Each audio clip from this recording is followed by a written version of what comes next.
The icy wind cut through Jack Sullivan's coat as he stood at the edge of Palisades Cliff, his boots inches from the precipice. Snowflakes swirled in the darkness, catching the dim glow of distant streetlights below. His trembling hand clutched the dog tags that had arrived 3 months ago.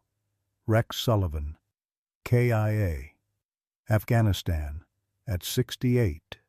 Jack had survived Vietnam, 30 years on the force, and a lifetime of close calls, but nothing had prepared him for outliving his son.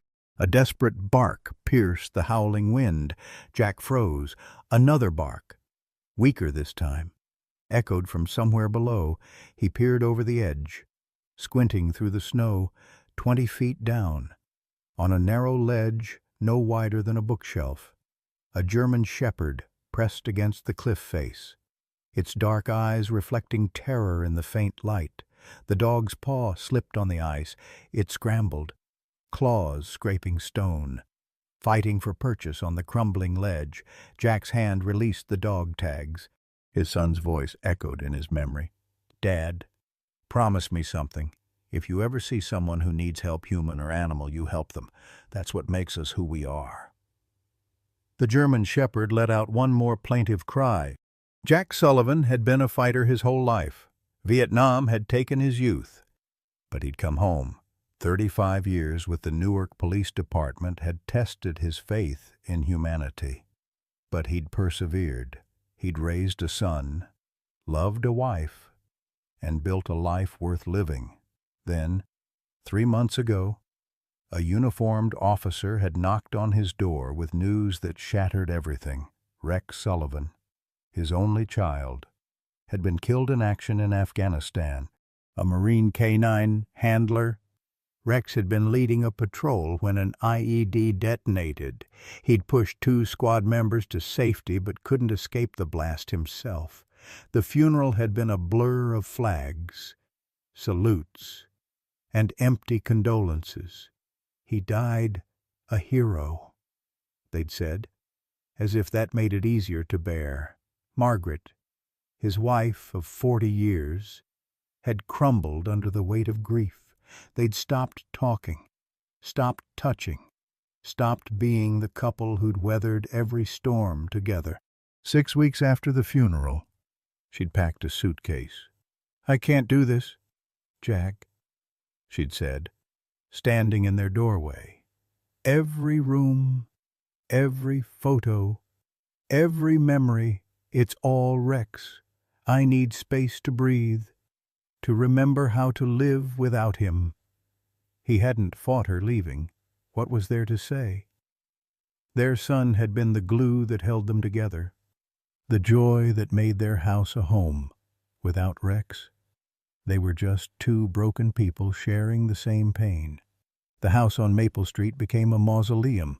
Rex's room remained untouched, his baseball trophies, his police academy graduation photo, his Marine dress blues hanging in the closet. Jack spent his days in his recliner, staring at the TV without seeing, marking time until he could join his son. The cliff had called to him for weeks. He and Rex used to hike this trail every Sunday morning. Rain or shine, they'd stand at this very spot, watching the sunrise paint the Hudson River gold, planning their futures. Rex had proposed to his girlfriend here. He'd told Jack about joining the Marines here. This place held their best memories, making it the right place to end the pain. Jack had written the letter, paid the bills, and cleaned the house one last time. He'd chosen Christmas Eve because the holiday would never be the same anyway. The anniversary of joy had become a monument to loss. Standing at the cliff's edge, ready to step into the void, Jack had been prepared for the end. He hadn't been prepared for that desperate bark, for the universe to demand one more act of courage from a man who thought he had nothing left to give. The bark came again, more desperate now. Jack dropped to his knees at the cliff's edge, snow soaking through his pants. The German shepherd was barely visible in the darkness, a shadow against the white, dusted rock face. The dog's eyes met his, And for a moment, Jack saw his son's eyes, that same pleading look Rex had given him as a boy when he'd gotten stuck climbing the oak tree in their backyard. "Hold on," Jack called down, his voice cracking. "Just hold on, boy." The irony wasn't lost on him minutes ago. He'd been ready to let go. Now he was telling this dog to hang on. The wind picked up, sending snow swirling into his face. The ledge beneath the dog crumbled slightly, sending pebbles tumbling into the darkness below. Jack's police training kicked in. He scanned the cliff face, looking for handholds, plotting a path. The rock was icy, treacherous. One slip and he'd beat the dog to the bottom, but those eyes kept staring up at him, trusting, hoping. "Damn it," Jack muttered, pulling off his heavy coat. He'd need mobility more than warmth. He turned around, lowering himself over the edge, feeling for footholds with his boots. His fingers found a crack in the rock. Then another, inch by inch. He descended, his 68-year-old body protesting every movement. His shoulders burned, his fingers numbed by the cold. Halfway down, his foot slipped. Jack's heart lurched as he scrambled for purchase, his fingernails scraping against stone.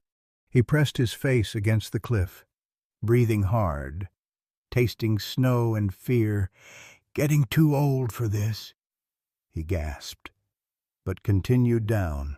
The dog whimpered as Jack drew closer. It pressed itself against the cliff face, tail tucked, shivering violently. Jack could see now that it was male, well-muscled despite being wet and cold, with the distinctive black and tan coloring of a German shepherd. "Easy, boy," Jack murmured, finally reaching the ledge. It was even narrower than it had looked from above, barely wide enough for the dog, let alone both of them. Jack clung to the rock face with one hand, reaching out slowly with the other. The dog growled low in his throat, fear evident in every rigid muscle. "I know you're scared," Jack said softly. "I'm scared too, but we're going to get out of this together. Okay?" Something in his voice must have reached the dog. The growling stopped. Cautiously, the dog stretched his neck forward, sniffing Jack's outstretched hand. That's when Jack saw the collar, partially hidden by matted fur. His heart stopped. On the tag, barely visible in the dim light, was a name, Rex. Jack's vision blurred with tears. "Rex," he whispered. The dog's ears perked up at the name. He inched closer, close enough for Jack to feel his warm breath on his frozen fingers. "Of all the names in the world," Jack said, his voice breaking. He blinked hard, forcing himself to focus.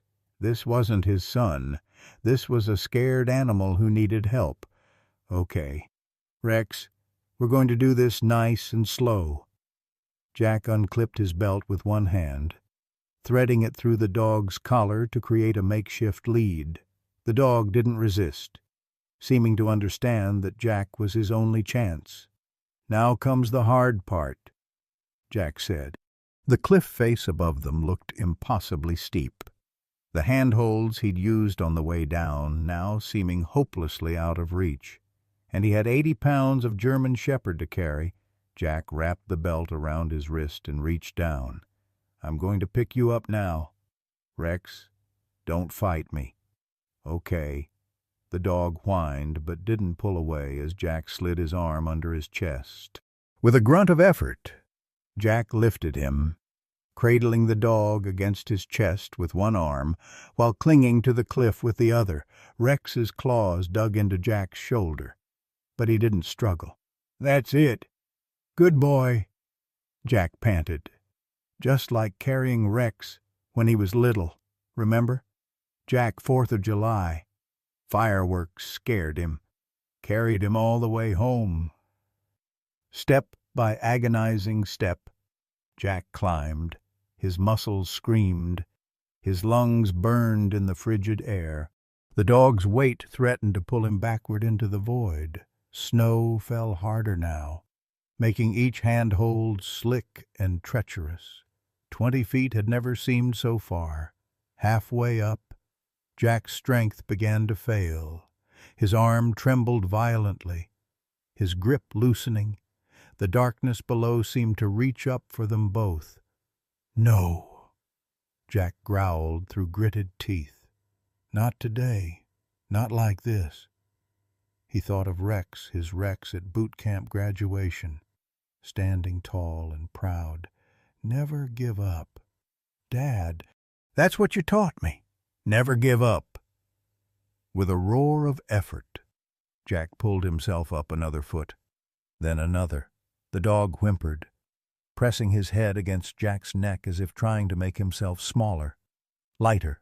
Finally, impossibly, Jack's hand found the top of the cliff. With the last of his strength, he heaved them both over the edge.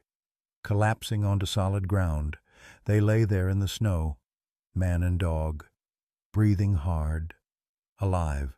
The German shepherd crawled onto Jack's chest, his whole body shaking. Jack wrapped his arms around him, burying his face in the dog's wet fur, and for the first time since that uniformed officer had knocked on his door, Jack Sullivan wept. He cried for his son, for his broken marriage, for the life that had crumbled around him. He cried for the pain of climbing when every instinct had told him to let go. And he cried for this dog named Rex, who had forced him to choose life when he'd been so ready to choose death. When the tears finally stopped, Jack sat up, the dog still pressed against him. "Well, Rex," he said hoarsely, "looks like we saved each other tonight."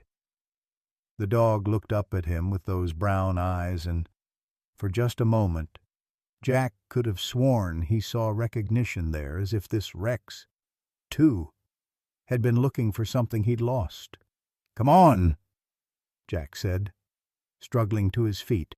"Let's go home." He picked up his discarded coat, wrapping it around the shivering dog. The walk back to his truck was slow, his body aching with every step. But for the first time in 3 months, Jack Sullivan wasn't thinking about dying. He was thinking about what kind of food he had at home, whether the old dog bed in the garage was still usable, and how strange it was that the universe had sent him a Rex when he'd lost his Rex. As they reached the truck, the dog looked back toward the cliff, then up at Jack, as if asking a question. "No, boy," Jack said firmly.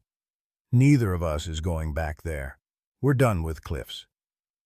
He opened the passenger door, and the German shepherd jumped in without hesitation, settling onto the seat as if he'd done it 1,000 times before. Jack climbed into the driver's seat, started the engine, and turned the heat on full blast. As they drove away from Palisades Cliff, Jack glanced at his passenger. The dog was watching him with an intensity that made the hair on the back of his neck stand up. "Rex." "Huh," Jack said softly. "Hell of a coincidence." The dog's tail thumped once against the seat, and Jack could have sworn he saw something more than canine intelligence in those eyes, something deeper, more knowing. But that was crazy. Grief did strange things to a person's mind. This was just a dog who happened to share his son's name, nothing more. Still, as they drove through the snowy streets toward home, Jack couldn't shake the feeling that saving this dog had been more than chance. It felt like purpose, like his son, reaching across the void to pull him back from the edge. "One step at a time," Jack murmured, reaching over to scratch behind the dog's ears. "We'll figure this out together. Rex, one step at a time." The morning after Christmas Eve dawned bright and cold. Jack woke to find Rex curled at the foot of his bed, Having migrated from the dog bed he'd set up in the kitchen, in the light of day, Jack could properly assess his new companion. The German Shepherd was younger than he'd first thought, maybe 3 or 4 years old, with intelligent brown eyes and a noble bearing that reminded him painfully of military working dogs he'd seen on base visits to his son. As Jack made coffee, Rex followed him with an alertness that seemed beyond normal canine behavior. When Jack reached for his son's favorite mug, the one with "World's Best Dad" painted in clumsy 8-year-old handwriting, Rex whined softly and pawed at Jack's leg. "You want breakfast, boy?" Jack asked. But Rex just stared at the mug, then back at Jack, with an intensity that made him uncomfortable. While filling a bowl with some leftover chicken and rice, Jack noticed Rex's collar again. In better light, he could see it was well-worn leather, military grade. His hands trembled slightly as he unbuckled it to check for additional tags. That's when he found them hidden under the thick fur at Rex's neck, secured with a smaller chain, military dog tags. Jack's heart nearly stopped as he read the inscription, "Rex Jr., MWD, Handler, Sergeant, Rex Sullivan, USMC." Jack sat down hard on the kitchen floor, the tags clutched in his fist. His Rex, settled beside him, resting his head on Jack's knee with a soft whine. "You were his dog," Jack whispered. "In Afghanistan. You were with him when—"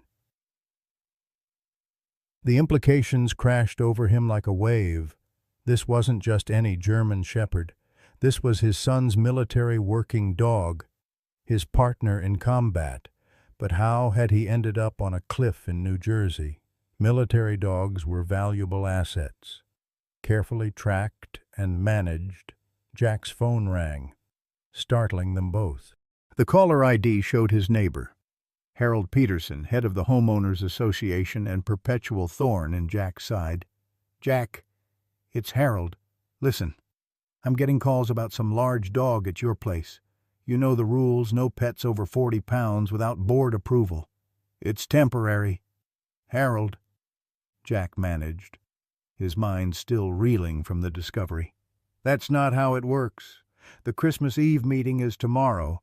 If that dog's still there, I'll have to bring it up for vote. You know how this goes?" After Harold hung up, Jack looked at Rex Jr., who was watching him with those unsettling, intelligent eyes. "Looks like we've got our first fight on our hands, soldier." The day passed in a blur of phone calls. Jack tried reaching his military contacts, but government offices were closed for the holiday. He managed to get through to a buddy at the Veterans Affairs office, who promised to look into how a military working dog could have ended up lost in New Jersey. That evening, as snow began falling again, Jack decided to go through his son's belongings, something he'd been avoiding for months. Rex Jr. followed him upstairs, hesitating at the threshold of his handler's old room. "It's okay," Jack said softly. "You can come in." The dog entered slowly, sniffing at everything: the bed, the desk, the closet. When Jack opened a box of his son's letters from Afghanistan, Rex Jr. became agitated, pawing at a particular envelope. Inside, Jack found a letter dated just 2 weeks before his son's death. "Dad, I know you worry about me over here, but I want you to know I'm never alone. Rex Jr. has my back every second.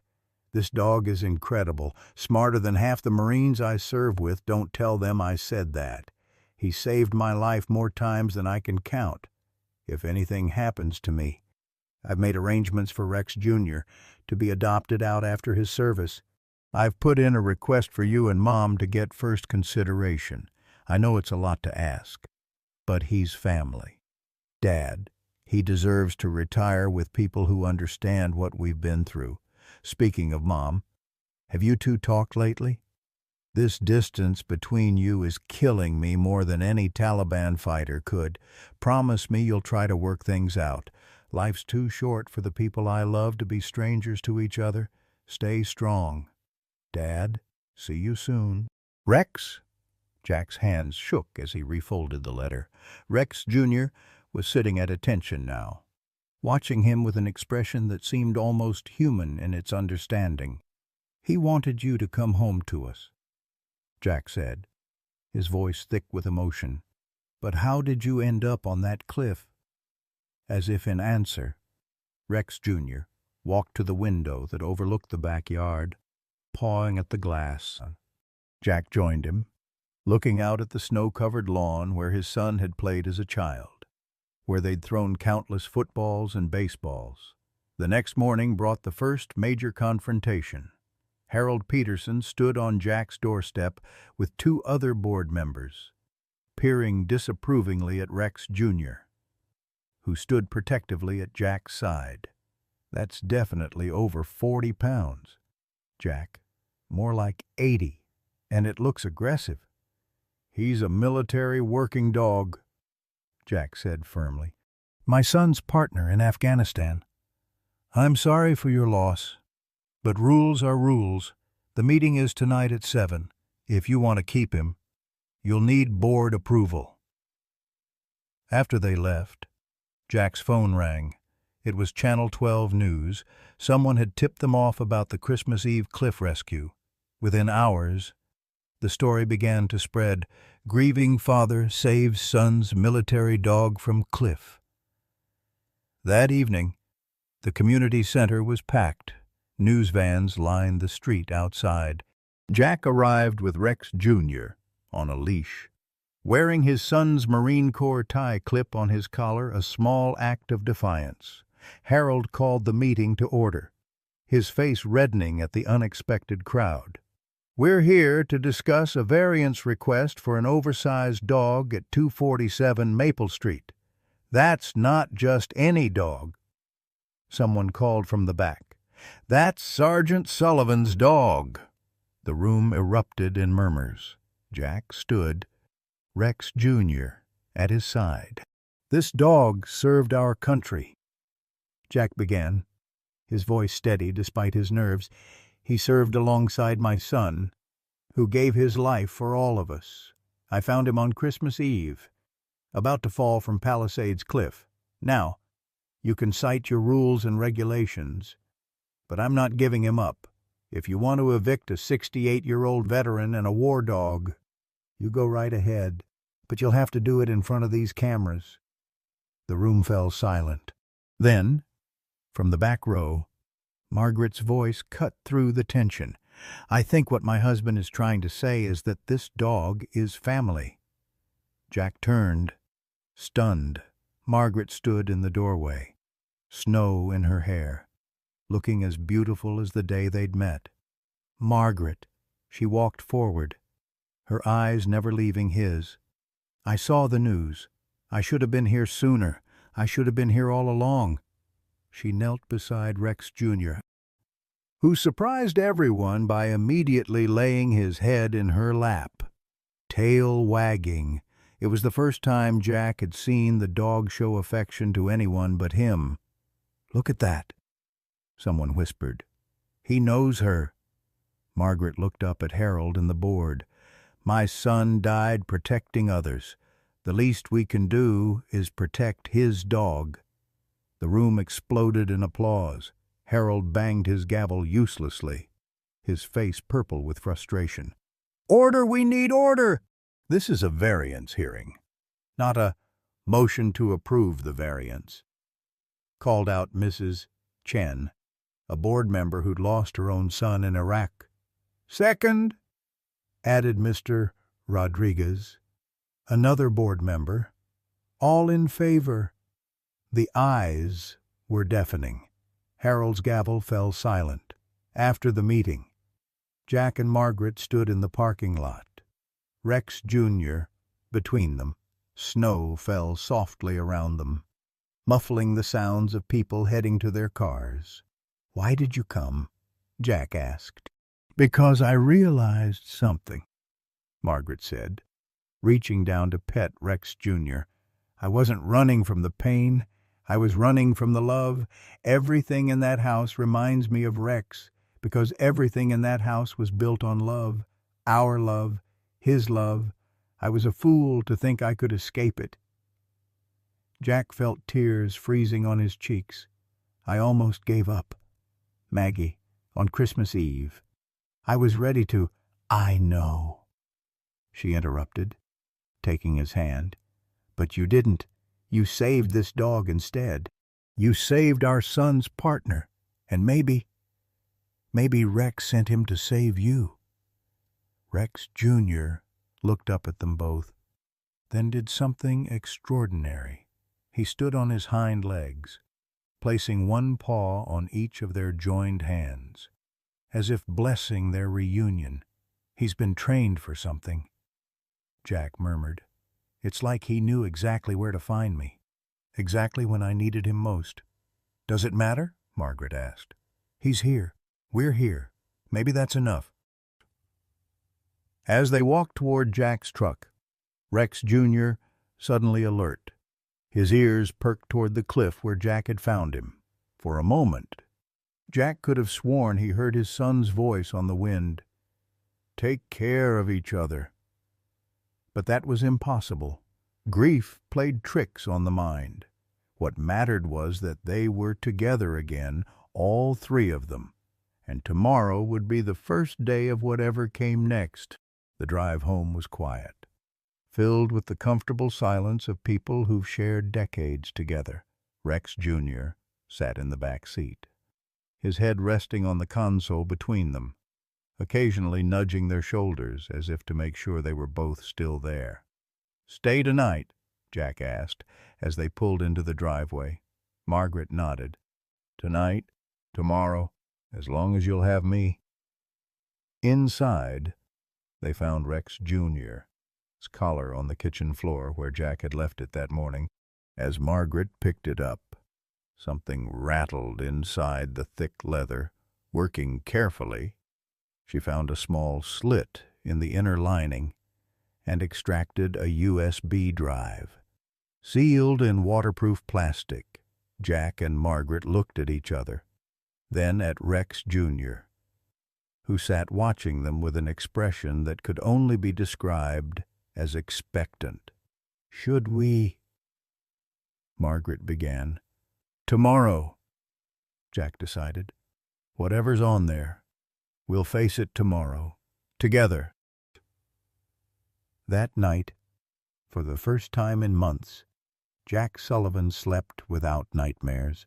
Margaret curled against his side, her breathing deep and even, and at the foot of the bed, Rex Jr.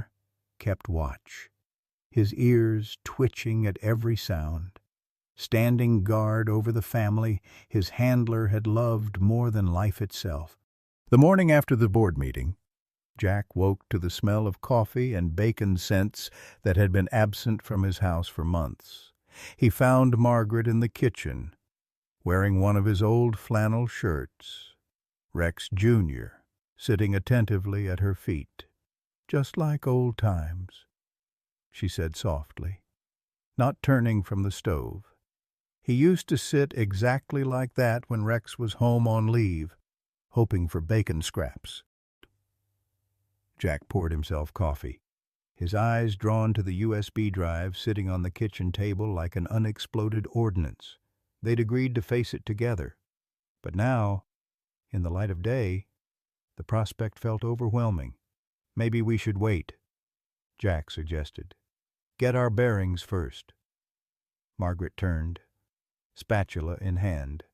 Jack Sullivan, in 40 years of marriage, when have we ever avoided the hard things? She was right. Of course, they'd faced everything together until they hadn't, until grief had driven them apart like shrapnel from an explosion. After breakfast, they sat at the kitchen table, laptop open, Rex Jr. lying between their chairs. Jack's hand shook slightly as he inserted the USB drive.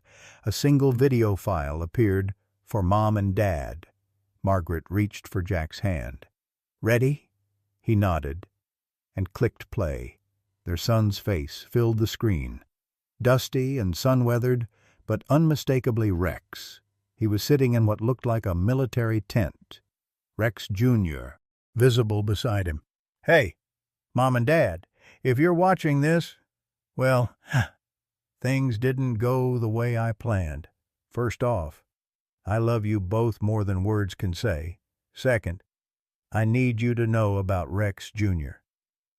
On screen, Rex reached down to scratch the German Shepherd's ears. "This dog isn't just my partner, he's my brother. My guardian angel. He saved my life 7 times. Yeah, I keep count. But more than that, he's kept me sane over here." Young Rex paused, seeming to gather his thoughts. "I've made arrangements. If something happens to me, Rex Jr. is supposed to be retired and offered to you for adoption, but the military process is slow, and sometimes things fall through the cracks, so I'm trusting Sergeant Williams to make sure he finds his way home to you." The video cut to a different scene, Rex demonstrating Rex Jr.'s training. "Watch this. Dad, Rex Jr. Find home." The dog immediately went to a map on the wall and put his paw on New Jersey. "He knows where home is. I've been training him to find you if anything goes wrong." Back to the close-up of Rex's face. "Mom, I know you hate that I'm here. Dad, I know you understand why I had to come, but you need each other now more than ever. If I don't make it back, promise me you won't let grief tear you apart. Rex Jr. will help. He's been trained to bring people together. Trust him." The video ended with Rex saluting the camera. "Take care of each other, and give Rex Jr. lots of bacon. Sullivan out." The screen went black. Margaret was crying quietly, her shoulders shaking. Jack pulled her close, his own tears falling freely. Rex Jr. stood, placing his paws on their knees, looking back and forth between them with obvious concern. "He trained him to find us," Margaret whispered.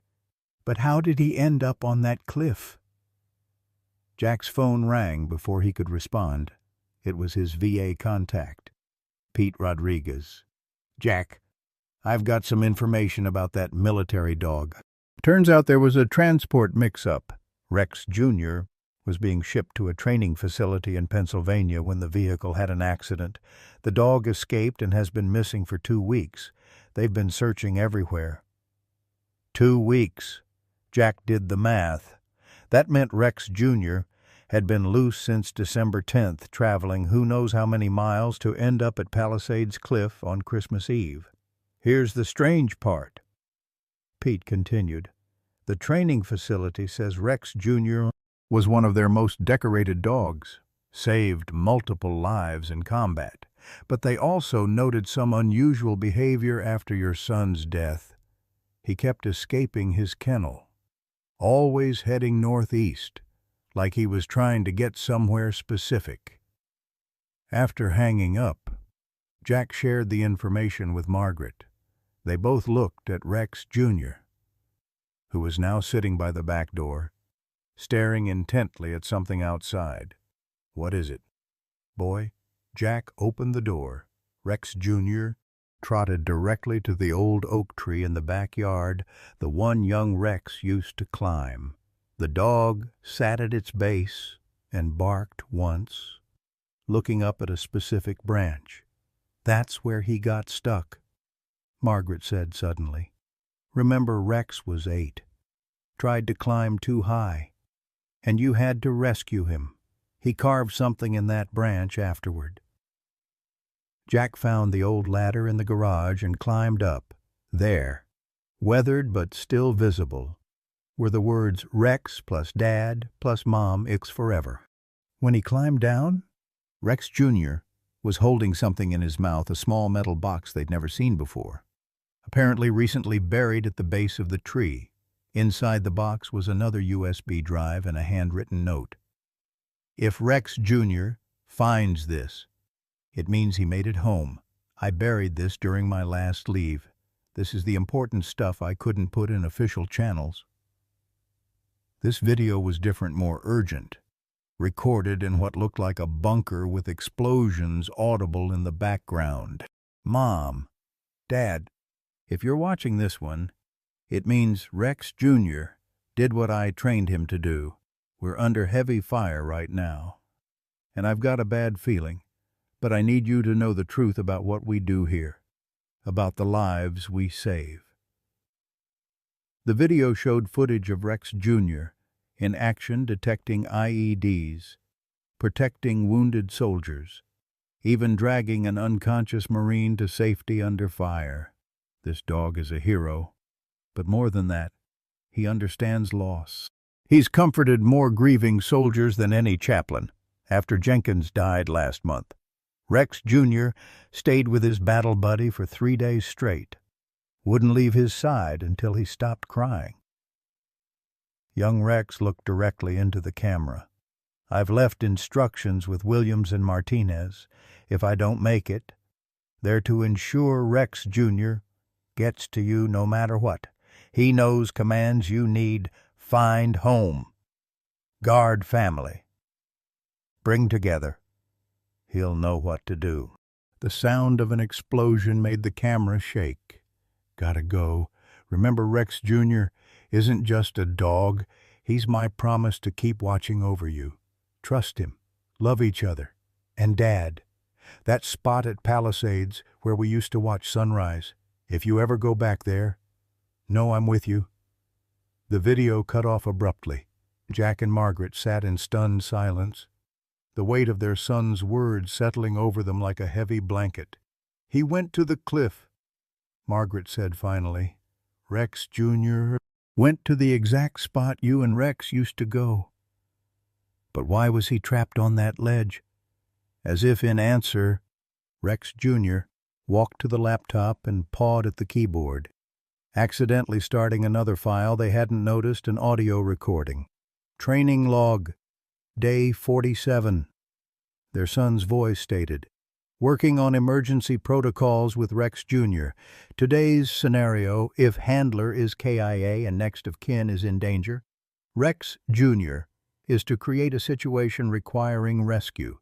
This serves two purposes: forces the grieving person to choose life over death, and creates bond through shared trauma. Sounds harsh, but sometimes saving someone means making them save you first. Margaret gasped. He didn't fall onto that ledge by accident. Jack felt his knees go weak. He positioned himself there. He knew I'd come to that spot on Christmas Eve. He knew I'd... He couldn't finish the sentence. He saved you by making you save him, Margaret whispered. Over the next few days, word of Rex Jr. his incredible journey spread throughout the community. The local VFW offered to help with any medical bills. The pet store donated a year's supply of food. Even Harold Peterson, shamed by public opinion, delivered a formal apology and a dog bed. But more importantly, Jack and Margaret began to rebuild their life together. They cleared out Rex's room, not erasing him, but celebrating him. They framed his letters, displayed his medals, and created a memory wall that honored his service. Rex Jr. adapted to civilian life with remarkable ease. Though he maintained certain behaviors, every morning at exactly 0600, he'd sit at attention by the front door. Every evening at sunset, he'd lead Jack and Margaret to the backyard, sitting between them as they watched the sky change colors. One morning, a knock at the door revealed two Marines in dress uniforms, Sergeants Williams and Martinez, Rex's squad mates. "Mr. and Mrs. Sullivan," Williams said, saluting. "We're sorry it took so long to find you. We've been looking for Rex Jr. since he escaped during transport. We promised Rex we'd make sure his dog got home," Martinez added. "Looks like he managed it himself." They spent the afternoon sharing stories about Rex, filling in gaps about his final months. Rex Jr. stayed close to the Marines, occasionally nudging their hands as if confirming their stories. "Your son talked about you constantly," Williams said. "Called you his heroes, said everything he learned about courage. He learned from watching you face life together."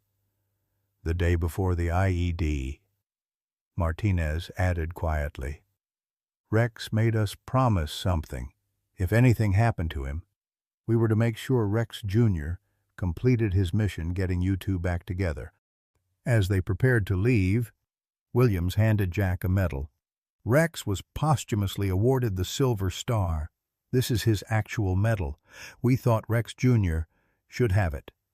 They attached the medal to Rex Jr.'s collar, where it hung next to Rex's dog tags. The German Shepherd sat straighter, as if understanding the honor. That evening, Margaret suggested they visit Palisades Cliff.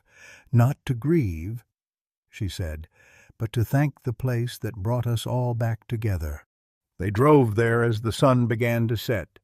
Rex Jr., alert in the back seat, at the cliff's edge, they stood together, looking out over the Hudson River painted gold by the setting sun. "I was so lost," Jack admitted, "ready to give up on everything." "We both were," Margaret said, "but Rex knew we needed something to fight for, someone to save." Rex Jr. barked once, then did something he'd never done before. He stood on his hind legs, placing his paws on their shoulders, pulling them into a three-way embrace.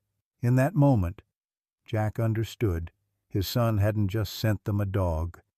He'd sent them a bridge back to each other, a living reminder that love doesn't end with death. It just changes form. "Look." Margaret pointed to the horizon, where a single star had appeared in the darkening sky. "The evening star," Jack said. "Rex always called it the guardian star. Said it watched over soldiers far from home." Rex Jr. tilted his head back and howled a long, mournful sound that seemed to carry across the valley. Somewhere in the distance, other dogs joined in, creating a chorus that filled the twilight. When the howling ended, they turned to walk back to the truck. Rex Jr. paused, looking back at the spot where Jack had found him. "No more cliffs, boy," Jack said firmly. "We're all staying on solid ground from now on."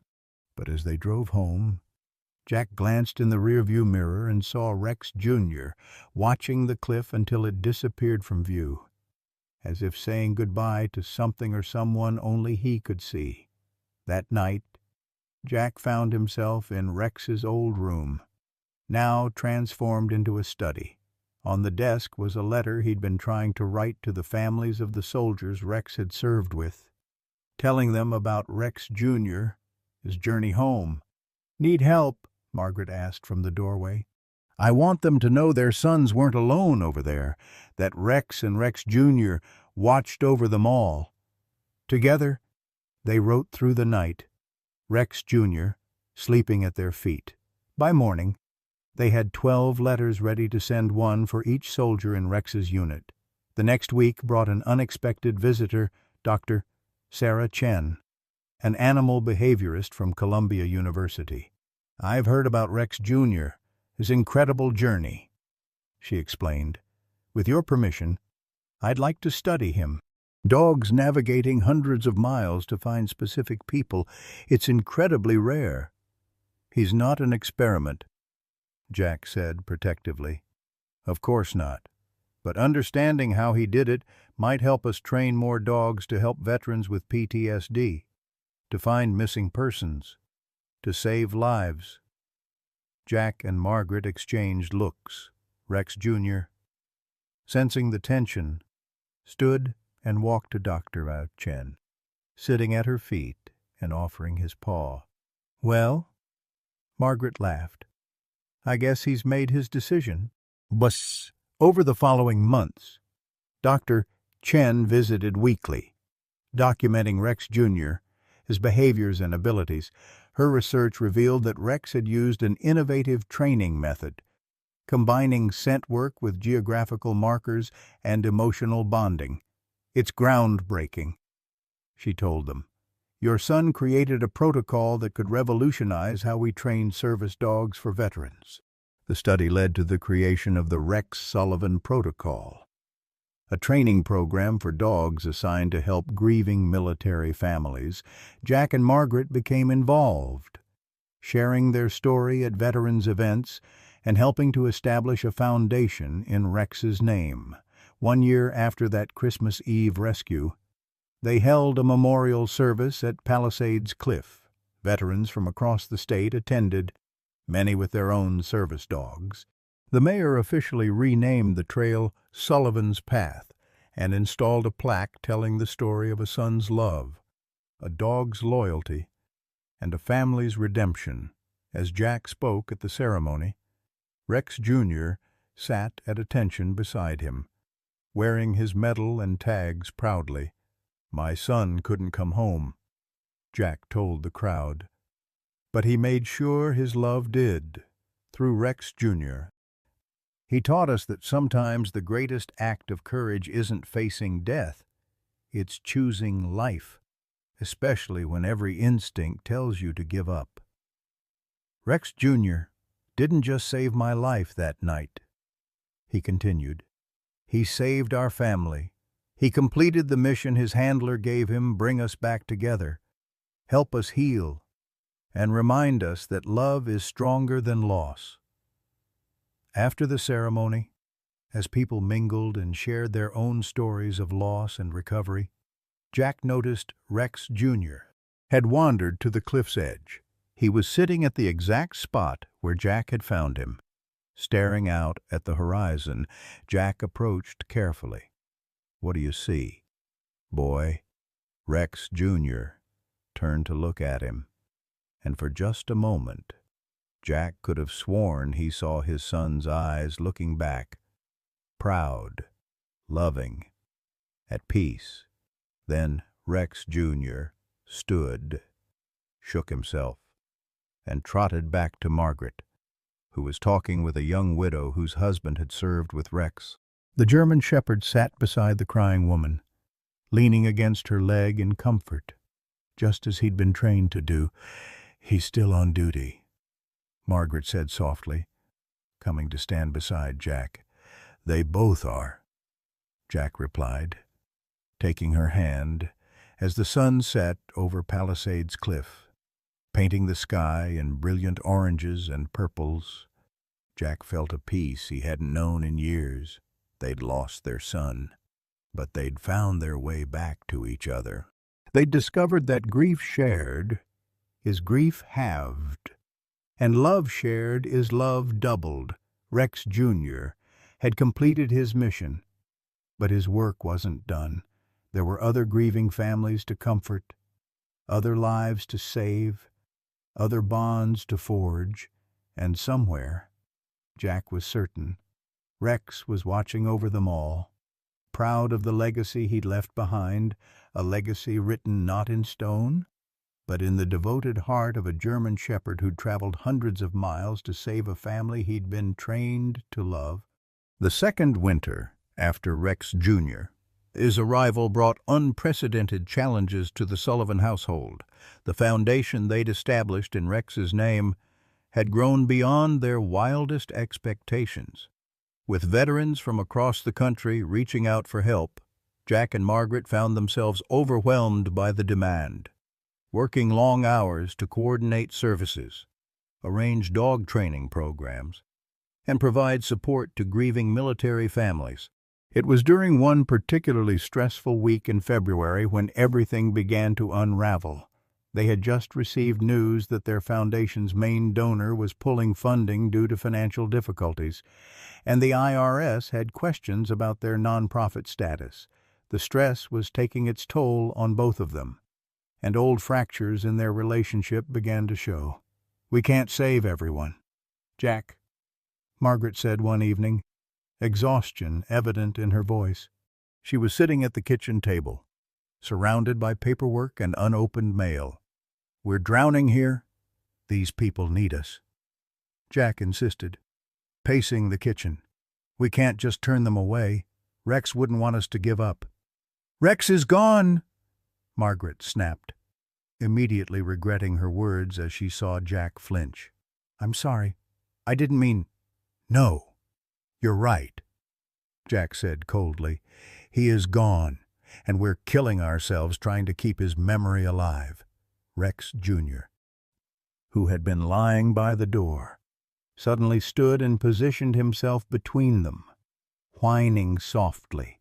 It was a behavior they'd seen before, the dog literally putting himself in the middle of their arguments. That night, Jack slept in Rex's old room for the first time since Margaret had returned. Rex Jr. paced between the two bedrooms, clearly distressed by the separation. The next morning brought worse news.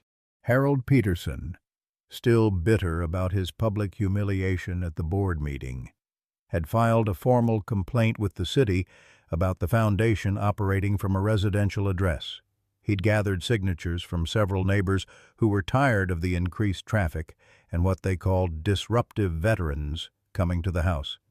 "We need to find a proper facility," Margaret said, reading the city notice. "Or shut down the foundation?" "With what money?" Jack demanded. "We've already mortgaged the house to keep things running."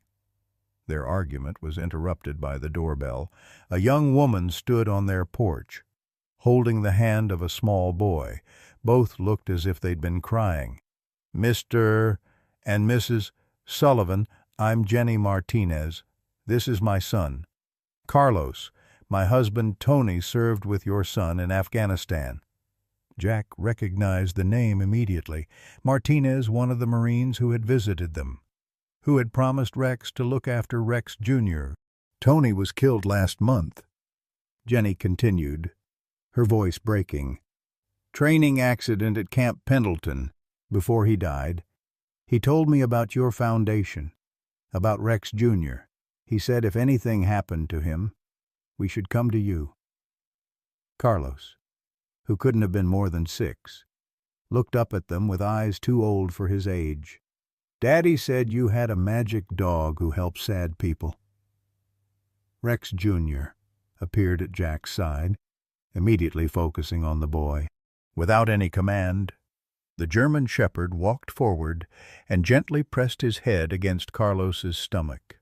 The child's arms wrapped around Rex Jr.'s neck, and for the first time since arriving, a small smile crossed his face. Jack and Margaret exchanged a look over the boy's head. Whatever their problems, whatever challenges the foundation faced, this was why they couldn't give up. They invited Jenny and Carlos in, and over coffee and hot chocolate, heard their story. Tony had never fully recovered from Rex's death, Jenny explained. He'd thrown himself into training new recruits, pushing himself harder and harder until the accident that claimed his life. "He left me this," Jenny said, pulling out a familiar-looking USB drive. "Said I should only give it to you if something happened to him." The video showed Tony Martinez in his dress uniform, sitting in what appeared to be his office at Camp Pendleton. "Mr. and Mrs. Sullivan, if you're watching this, it means I couldn't keep my promise to stay safe.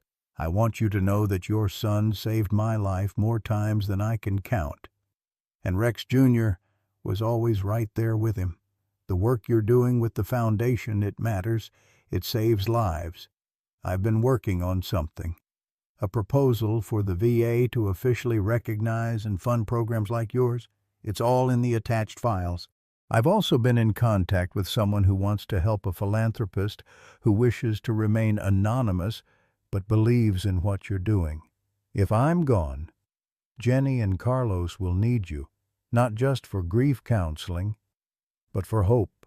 The same hope you gave me when I was struggling after Rex died. Don't let the foundation die. Too many people need it." The attached files contained a comprehensive proposal for VA funding, complete with supporting data, testimonials, and a letter of intent from a private donor willing to match any government funds secured. "This changes everything," Margaret whispered, scrolling through the documents. Over the next few weeks, the Sullivan house became a hive of activity. Jenny, who turned out to have a background in nonprofit management, threw herself into helping reorganize the foundation. Carlos became Rex Jr.'s constant shadow, the dog seeming to understand that this child needed him most. But Harold Peterson wasn't finished. He escalated his campaign, filing noise complaints, parking violations, and even suggesting that having veterans with PTSD in a residential neighborhood was a safety concern. The city council scheduled a hearing to determine whether the foundation could continue operating from the Sullivan home.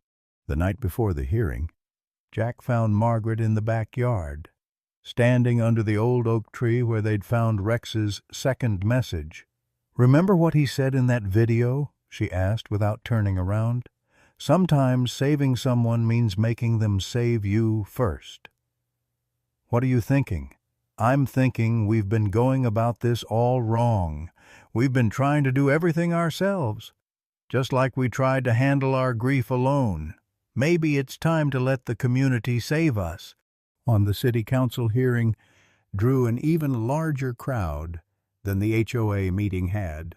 Veterans filled the chamber, many with service dogs at their sides.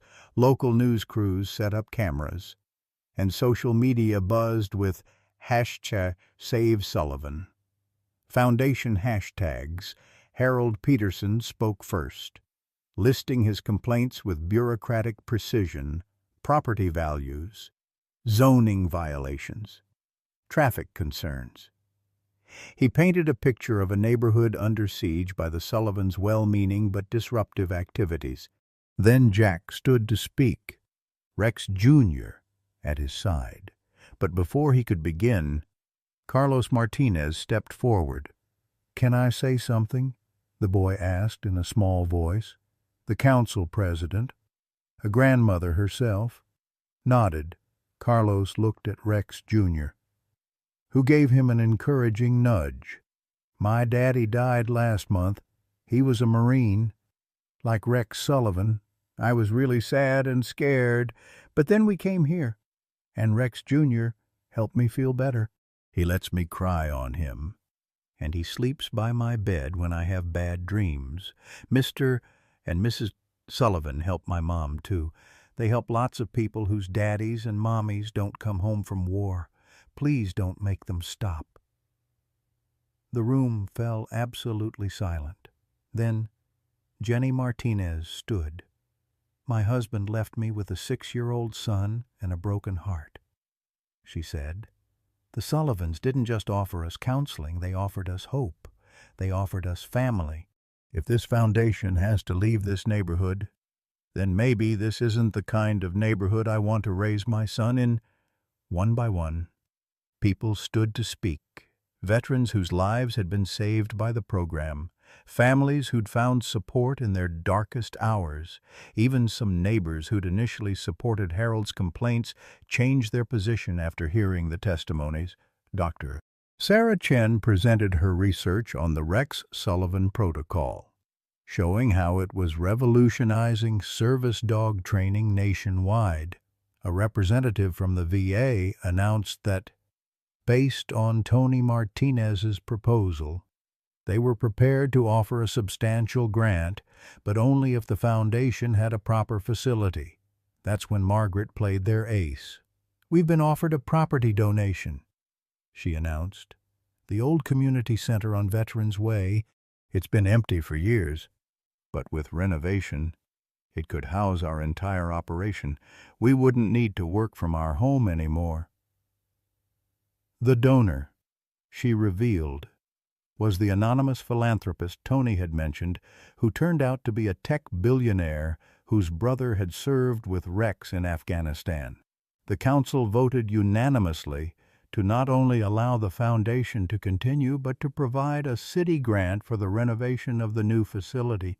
Harold Peterson left the chamber in defeat, but not before Rex Jr. did something unexpected. The German Shepherd broke from Jack's side and approached Harold. sitting directly in front of him and offering his paw. "Even the dog forgives you," someone called out, and nervous laughter rippled through the room. Harold looked at the paw, then at Jack and Margaret. Something shifted in his expression, perhaps recognition of his own loneliness, his own unresolved grief. He shook Rex Jr. was his paw, then quickly left the chamber. The renovation of the community center became a community project. Veterans and civilians worked side by side, transforming the rundown building into a state-of-the-art facility. They created training areas for service dogs, counseling rooms for families, and a memorial wall featuring photos of fallen service members, with Rex's picture at the center. Jenny Martinez was hired as the foundation's first official director, with Carlos becoming the unofficial mascot. The boy had a natural affinity for the dogs and often helped with the gentler aspects of training, teaching puppies basic commands while Rex Jr. supervised. On the day of the grand opening, exactly 2 years after Jack had found Rex Jr. on the cliff, hundreds of people gathered for the ceremony. The building had been officially named the Rex Sullivan Center for Veterans and Families. Jack stood at the podium, looking out at the crowd. Margaret was beside him, Jenny and Carlos in the front row, and Rex Jr. sitting at attention, wearing his medal and a special service vest embroidered with the foundation's logo. 2 years ago, I stood on a cliff ready to end my life. Jack began, his voice steady. I thought I had lost everything, my son, my wife, my purpose. Then I heard a bark in the darkness, and everything changed. He told the story they all knew by now, but with new details, new understanding. My son knew that grief could destroy us, so he sent us a guardian, a bridge back to each other and to life. Rex Jr. didn't just save me that night, he saved all of us. As Jack spoke, Rex Jr. suddenly stood and walked to the memorial wall. He sat directly in front of Rex's photo and raised his paw to touch it, holding the position as if saluting. The crowd gasped, many wiping away tears. Some might say it's just training, Jack continued, watching the dog. But I believe it's something more. Love doesn't die. It just finds new ways to reach us. The ribbon-cutting ceremony was followed by demonstrations of the Rex Sullivan Protocol. Dogs trained in the program showed their ability to detect emotional distress, interrupt panic attacks, and even locate veterans who had wandered away during PTSD episodes. As the day wound down, Jack found Harold Peterson standing alone at the edge of the property. To his surprise, the man was crying. "My son died in Vietnam," Harold said without preamble. 1969. We never talked about it. My wife couldn't handle it. She left. I've been angry ever since. Jack didn't know what to say, so he simply stood there, offering presents instead of words. I fought you because seeing you heal made me realize how broken I've been all these years. Rex Jr. appeared beside them, leaning gently against Harold's leg. The man reached down hesitantly to pat the dog's head. It's not too late, Jack said finally. Grief doesn't have an expiration date. Neither does healing. Over the following months, Harold became an unlikely volunteer at the center, using his organizational skills to help with scheduling and logistics. He even adopted one of the older dogs who hadn't quite made it through the service dog program, a German Shepherd mix named Charlie, who seemed to understand Harold's gruff exterior hid a wounded heart. The foundation's success attracted national attention. They were featured on 60 Minutes, with Rex Jr. demonstrating his remarkable abilities. The segment included footage from Rex's videos, showing the origins of the training program that was now saving lives across the country. But fame brought new challenges. They received thousands of applications from veterans needing help, far more than they could handle. Donations poured in, but so did criticism from those who thought the story was too good to be true, who suggested Rex Jr.'s abilities were exaggerated or fraudulent. The breaking point came when a national news outlet published an exposé questioning the authenticity of Rex's videos, suggesting they had been edited or staged after the fact. The backlash was swift and harsh, with social media turning against them overnight. "They're calling us liars," Margaret said, scrolling through the hateful comments. "They're saying we fabricated everything for attention and money." Jack felt the old despair creeping back. They had worked so hard to build something meaningful from their loss, and now it was all being torn down by people who didn't know them, who hadn't been there. But Rex Jr., as always, knew what to do. He brought them his leash and stood by the door, insisting on their evening walk. As they stepped outside, they found a crowd gathered at the center, not protesters, but supporters, veterans and families whose lives had been changed by the foundation. "We know the truth," said Maria Rodriguez, whose husband had been saved from suicide by one of their trained dogs. "We've lived it." Jenny Martinez had organized the gathering. "They can question the videos," she said, "but they can't question our experiences. They can't question the lives saved." The crowd had brought candles, creating a circle of light around the building. One by one, people shared their stories not for the cameras, but for each other. Stories of dogs who had awakened them from nightmares, who had found them when they'd wandered off in fugue states, who had given them reasons to keep living. As the stories continued, Rex Jr. moved through the crowd, stopping at each person who spoke, offering comfort with his presence. It was then that Dr. Taj Chen arrived with news that would change everything. "I've completed the genetic analysis," she announced. "Rex Jr. isn't just highly trained, he's genetically exceptional. His intelligence tests in the 99th ninth percentile for canines. The combination of genetics and training created something unprecedented." She had brought brain scan comparisons showing Rex Jr. his neural activity during various tasks. "His emotional processing centers are extraordinarily developed. He doesn't just respond to commands, he genuinely comprehends human emotional states at a level we've never documented before." The scientific validation silenced many critics, but more importantly, it opened new doors.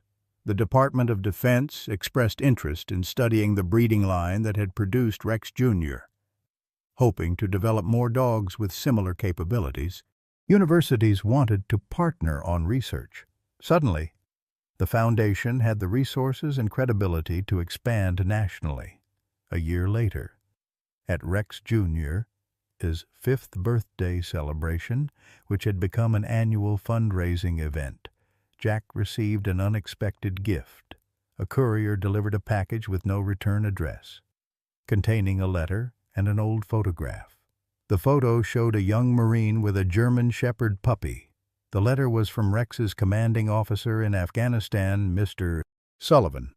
"I've followed your foundation's work with great interest. I think it's time you knew the whole story. Rex didn't just train Rex Jr. He chose him specifically from a litter of military puppies because he saw something special. Your son always said he was training his replacement, someone to watch over his family if he couldn't.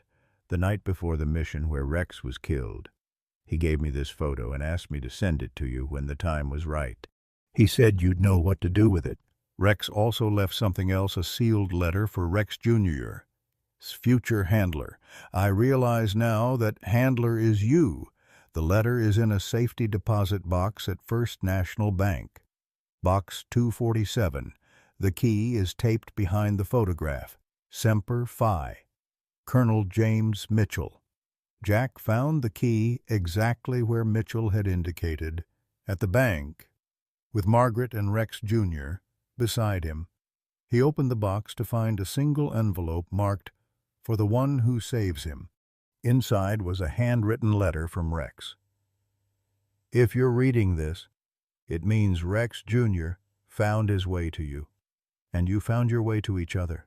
By now, you've probably figured out that he's special, not just because of his training, but because of his heart. What you don't know is that I chose him from his litter because he reminded me of you.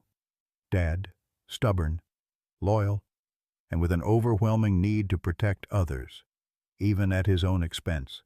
The protocols I developed weren't just about creating an exceptional service dog, they were about creating a guardian who could do what I couldn't be there for you and Mom when you needed it most. If my plan worked, he didn't just find you by accident. He positioned himself to need saving because he knew that's the only way you'd accept help. You've always been better at giving than receiving, Dad, so I trained him to make you save him first. Mom, I know you're reading this too. You two are stronger together than apart. Rex Jr. knows this. Trust him. Trust each other. And know that every life your foundation saves is a testament to the love our family shares. I may not be there in person, but through Rex Jr. and the work you're doing, I'm still serving, still protecting, still loving. Forever your son, Rex P. S. Check Rex Jr.'s left ear. There's a small tattoo, 3 stars, one for each of us. We're always connected. They examined Rex Jr.'s ear and found the tattoo exactly as described, 3 small stars in a triangular pattern, so tiny they'd never noticed it before. That evening, as they sat on their porch watching the sunset, Rex Jr. between them as always. Jack reflected on the journey that had brought them here, from the darkest moment on a cliff's edge to running a national foundation that had saved hundreds of lives. They had traveled an impossible path. "Do you think he knew?" Margaret asked. "Really knew how this would all turn out?" Jack watched Rex Jr. chase a squirrel across the yard, his movements still military precise even in play. "I think he knew enough. He knew we'd need each other. He knew we'd need purpose. And he knew Rex Jr. was special enough to make it all happen." As if hearing his name, Rex Jr. trotted back to them, carrying something in his mouth. It was the old tennis ball they'd found in Rex's room, the one their son had played with as a child. Somehow, Rex Jr. had kept it all these years, bringing it out only on special occasions. The German Shepherd dropped the ball at their feet, then looked up at them with those intelligent eyes that seemed to hold all the wisdom of the ages. In that moment, Jack understood that their story wasn't really about a miraculous dog or an impossible journey. It was about love refusing to let go, about hope disguised as a 4-legged guardian, and about the unbreakable bonds that connect us all. Rex Jr. barked once, as if in agreement, then settled back down between them, ever watchful, ever faithful, a living bridge between what was lost and what was found, between grief and grace, between a son's last wish and his parents' new beginning. The stars were coming out now, and Jack found himself looking for the evening star, the guardian star Rex had always pointed out. There it was, bright and steady in the darkening sky. And for the first time since that terrible day when the uniformed officer had knocked on their door, Jack felt truly at peace. They had saved Rex Jr. from a cliff. He had saved them from despair, and together they were saving others, one broken heart at a time. It wasn't the life they had planned, but it was the life they had been given, a life rebuilt from loss, strengthened by love, and guarded by the most faithful friend a family could ever have. As the stars multiplied overhead, Rex Jr. tilted his head back and howled softly. Not a mournful sound, but something like a celebration, a declaration that all was well, that the mission continued, that love endured, and somewhere, Jack was certain, Rex was smiling. Retry PT. The revelation of Rex's letter changed everything. Yet somehow nothing at all. The foundation continued its work. But now with a deeper understanding of the profound gift their son had left them. As spring arrived, bringing with it the 4th anniversary of Rex's death, Jack found himself struggling with unexpected emotions. It's harder this year. He admitted to Margaret one morning, watching Rex Jr. conduct his daily patrol of their backyard, knowing how much Rex planned, how thoroughly he prepared for his own death. It's like losing him all over again. Margaret set down her coffee and took his hand. Or maybe it's like finding him again, finding out how much he loved us, how far his love could reach. Their conversation was interrupted by Jenny Martinez arriving with Carlos, who burst through the door with his usual energy. "Rex Jr., we have to practice for the show." The show was the upcoming National Service Dog Competition, where Rex Jr. had been invited to demonstrate the Rex Sullivan Protocol. It was a tremendous honor, but also a heavy responsibility. The protocol was being considered for official military adoption, and this demonstration could secure funding for training programs nationwide. But during the practice session, something went wrong. Rex Jr., usually flawless in his exercises, suddenly stopped responding to commands. He sat in the middle of the training area, trembling, his eyes unfocused. "What's wrong with him?" Carlos asked, his voice small with worry. Jack knelt beside the German Shepherd, feeling for any obvious injuries. "I don't know. Buddy? Rex Jr. What is it?" The dog looked at Jack, then deliberately walked to the memorial wall. He sat facing Rex's photo and began to howl a sound so mournful it raised goosebumps on everyone's arms. "The date," Margaret whispered. "Look at the date." Jack checked his phone. April 15th, the exact date Rex had been killed 4 years ago. "He knows," Jack said in amazement. "Somehow, he knows." Dr. Chen, who had been observing the training session, stepped forward.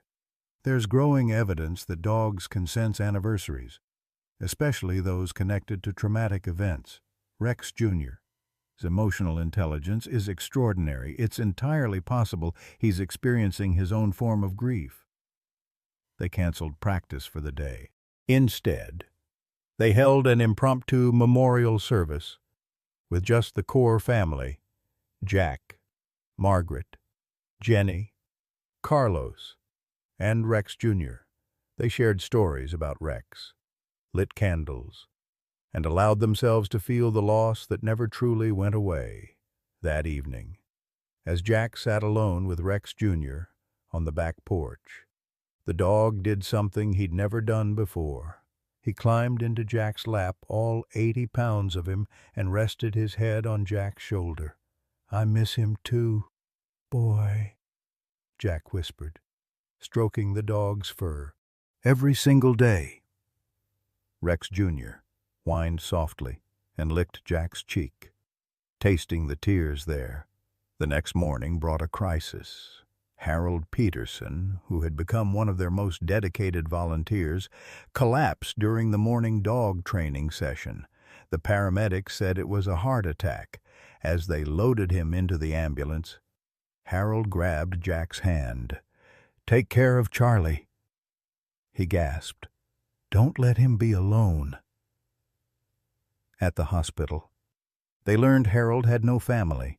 His ex-wife had died years ago, and his son's death in Vietnam had left him isolated. Charlie, his adopted German Shepherd mix, was his only companion. "We'll take care of Charlie," Margaret assured the doctors. "And Harold, too, when he's released." But Harold never made it home. He died 3 days later, leaving behind a will that surprised everyone. He'd left his entire estate to the Rex Sullivan Foundation, with one stipulation: that Charlie be cared for and used to help other lonely veterans find companionship. At Harold's funeral, Rex Jr. performed an honor guard salute, something Rex had taught him for military ceremonies. Charlie, confused and grieving, stayed close to Rex Jr. as sighed throughout the service. "First, they save each other," Jack murmured, watching the 2 dogs. "Then they save us." The national competition was just 2 weeks away when disaster struck. A fire broke out at the center during the night. The alarm system worked perfectly, and all the dogs were evacuated safely. But the building suffered significant damage. Worse, many of their training equipment and records were destroyed. Standing in the soggy aftermath the next morning, Jack felt the familiar weight of despair settling over him. "Maybe this is a sign," he said to Margaret. "Maybe we're not meant to—" "Stop right there, Jack Sullivan," Margaret interrupted. "Our son didn't send Rex Jr. across 3 states to find you just so you could give up at the first setback. First setback, Margaret. The building is half destroyed, and we'll rebuild it better than before." She turned to face the gathering crowd of volunteers and supporters. "Won't we?" The community response was overwhelming. Construction companies donated materials and labor. Veterans with trade skills organized work crews. Even competitors from other service dog organizations arrived to help. But it was Jenny who provided the most crucial support. "The competition isn't about fancy equipment or perfect facilities," she said. "It's about the bond between handler and dog. It's about what Rex Jr. can do, not where he does it." They moved their training to the city park, drawing curious crowds who often stayed to watch Rex Jr. Despite the chaos and change, performed flawlessly. It was as if the crisis had focused him, reminded him of his purpose. The night before leaving for the competition, Jack couldn't sleep. He found Rex Jr. in Rex's old room, lying on the bed they'd never had the heart to change. "Big day tomorrow, soldier," Jack said, sitting beside him. "Think we're ready?" Rex Jr. placed his paw on Jack's knee and looked at him with those impossibly wise eyes. Then he did something extraordinary. He walked to Rex's desk, stood on his hind legs, and carefully removed something from the drawer with his mouth. Rex's dog tags, which Jack had placed there months ago. The German Shepherd brought them to Jack and dropped them in his lap. "You want me to wear these tomorrow?" Jack asked. Rex Jr. barked once, decisively, at the competition in Washington, D.C. They faced the best service dogs in the country. The military brass were there, along with media from around the world. The Rex Sullivan Protocol was the final demonstration of the day. Jack stepped into the ring wearing his son's dog tags. Rex Jr.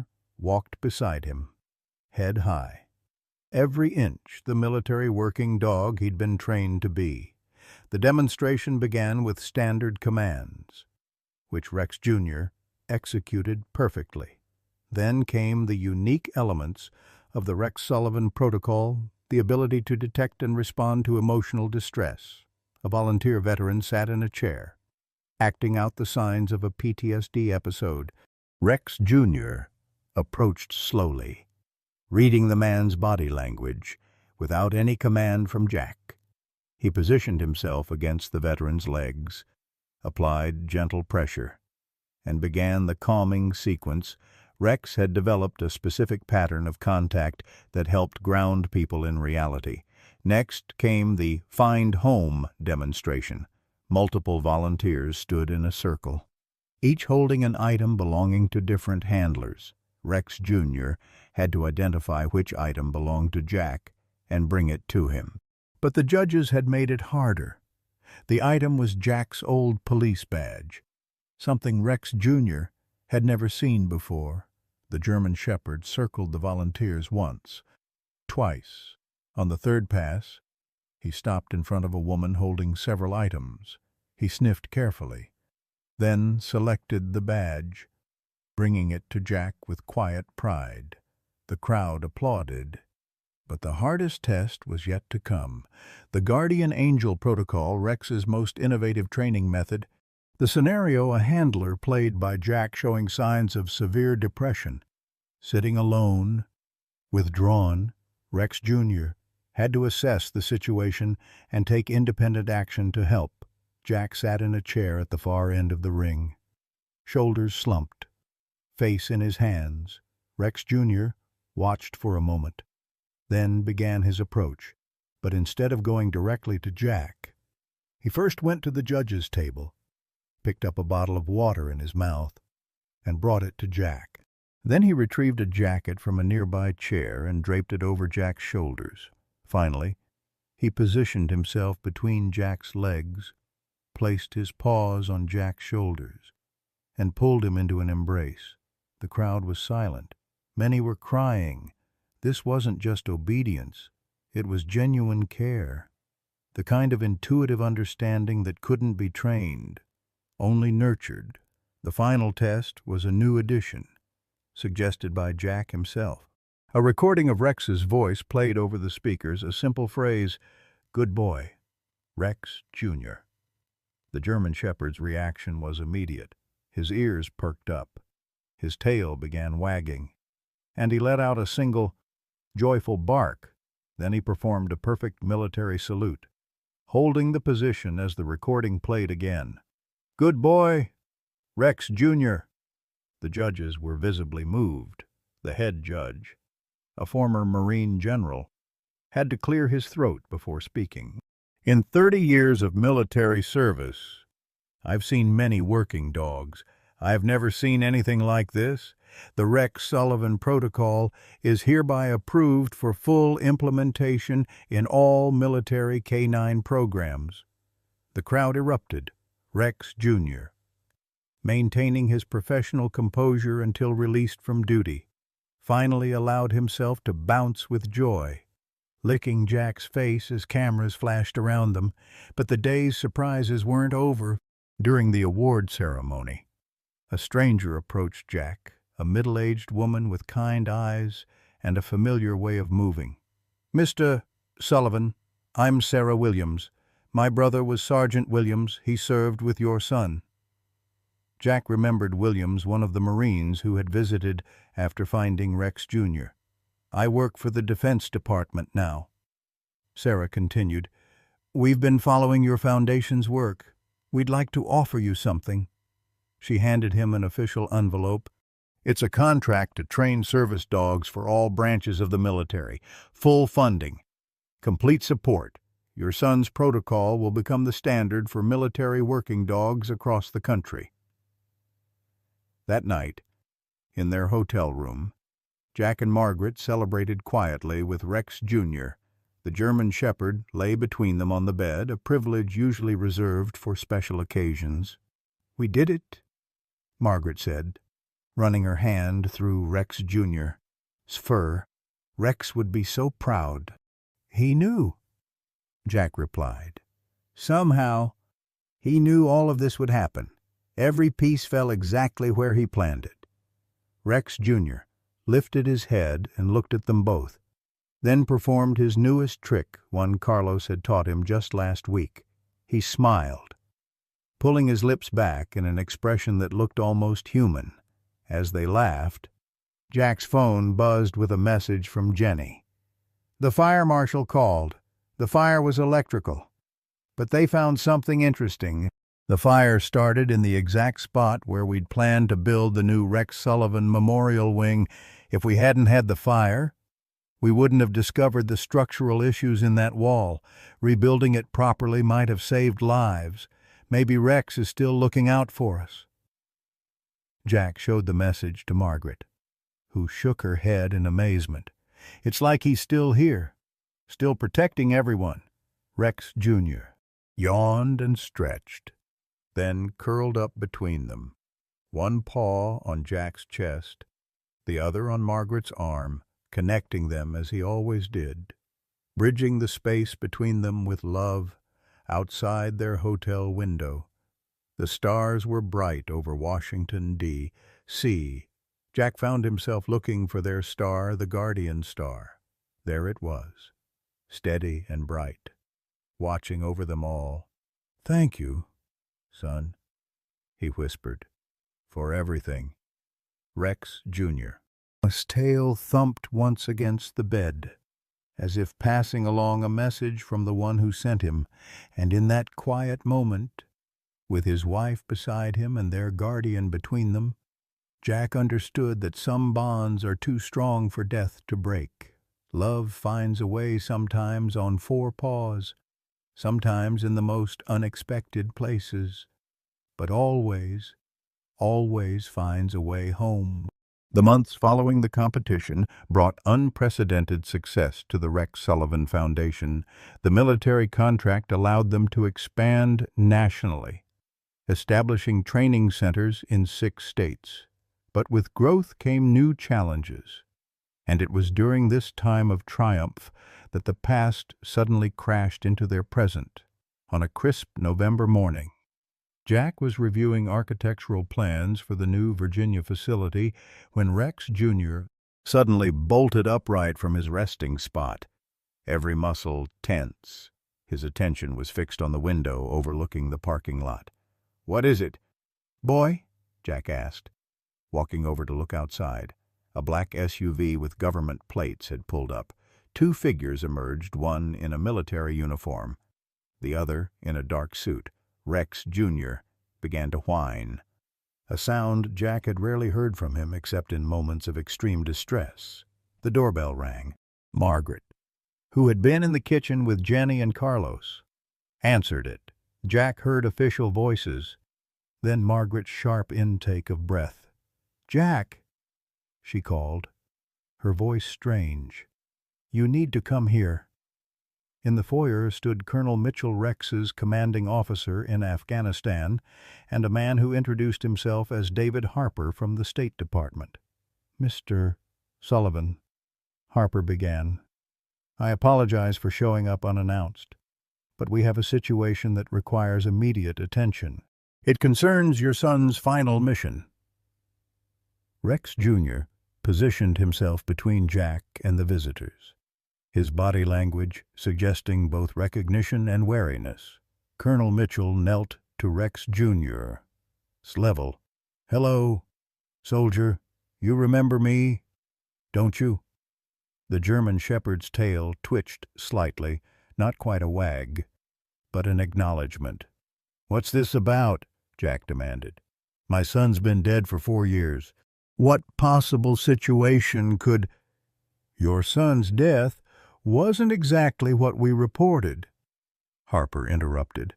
"There are classified elements we couldn't disclose until now. The operation he died on. It saved hundreds of lives, but it also uncovered something that certain parties would prefer stayed buried." "What are you talking about?" Margaret's voice was sharp with pain and anger. Mitchell stood, his weathered face heavy with regret. "Rex didn't die in a simple IED explosion. He was tracking a terrorist cell planning attacks on civilian targets. He and Rex Jr. found their weapons cache. But they also found evidence of, let's call them inappropriate connections, between the terrorists and certain defense contractors." "Are you saying my son was killed to cover up corruption?" "No," Mitchell said quickly. "The explosion was real. The terrorists were real. But afterward, when we investigated, we found documents Rex had hidden evidence he'd been collecting. He knew something was wrong with our supply chains, that someone was profiting from prolonging the conflict." Harper pulled out a tablet. "We've been investigating quietly for years. Last week, We finally had enough evidence to move forward with arrests, but the defendant's lawyers are trying to discredit Rex's findings. They're claiming he was unstable, that his death was questionable circumstances. How dare they? Margaret hissed. They're trying to subpoena Rex Jr. Mitchell explained. They want to prove the dog's training was fraudulent, that all of Rex's work, including the evidence he gathered, is unreliable. Jack felt his fists clench. Over my dead body. We agree, Harper said. That's why we're here. We want to head this off before it becomes public. We need Rex Jr. to demonstrate his capabilities in a controlled, legal setting, prove that Rex's training methods were legitimate, that his work was sound. When? Jack asked. Tomorrow, federal courthouse in Newark. We've arranged for a special hearing with a military judge who understands the sensitivity of the situation. That evening, the Sullivan house filled with supporters. Jenny and Carlos arrived first, followed by volunteers from the foundation. Dr. Chen came with her research files. Even some of Rex's old Marine buddies showed up, having heard through the military grapevine what was happening. Those corporate bastards, growled Martinez, one of Rex's squad mates who had driven up from North Carolina. Rex saved my life 3 times. Now they want to drag his name through the mud to save their own asses. Rex Jr. moved through the crowd. Seeming to sense the tension, he paused at each person, offering comfort with his presence. We need to be smart about this, Dr. Puss Chen advised. They'll try to claim Rex Jr. His abilities are exaggerated, that he's just responding to subtle cues from handlers. Then we'll show them something they can't explain away, Jack said firmly. That night, unable to sleep, Jack found himself in Rex's old room. Rex Jr. was already there, lying on the bed, alert despite the late hour. Big day tomorrow, soldier, Jack said, sitting beside him. We're not just defending your training, we're defending Rex's honor. Rex Jr. shifted, resting his head on Jack's lap. In the moonlight filtering through the window, Jack noticed something he'd never seen before, a small scar behind Rex Jr.'s left ear. How did I miss this? He murmured, examining it closer. The scar was old, precisely straight, surgical. A sudden thought struck him. Jack grabbed his phone and called Dr. Chen, despite the late hour. The scar behind his ear, he said without preamble. Did you ever scan that area specifically? No. Why? Can you bring your portable scanner tomorrow? I have a feeling. The next morning, the federal courthouse was surrounded by media vans. Word had leaked about the hearing, and veterans groups had mobilized in support. Signs reading, "Justice for Rex Sullivan" and "Honor Our Heroes" lined the courthouse steps. Inside the courtroom, the defense lawyers looked expensive and predatory. They had brought their own expert, a dog trainer who immediately began criticizing the Rex Sullivan protocol as unscientific and emotionally manipulative. The judge, a former Army colonel herself, cut through the grandstanding. Let's see the dog perform, then we can debate the science. Jack led Rex Jr. through the standard demonstrations first. The dog performed flawlessly, but the defense lawyers dismissed each feat as circus tricks that any well-trained dog could perform. Your Honor, the lead defense attorney said smoothly, we're not disputing that this is a well-trained animal.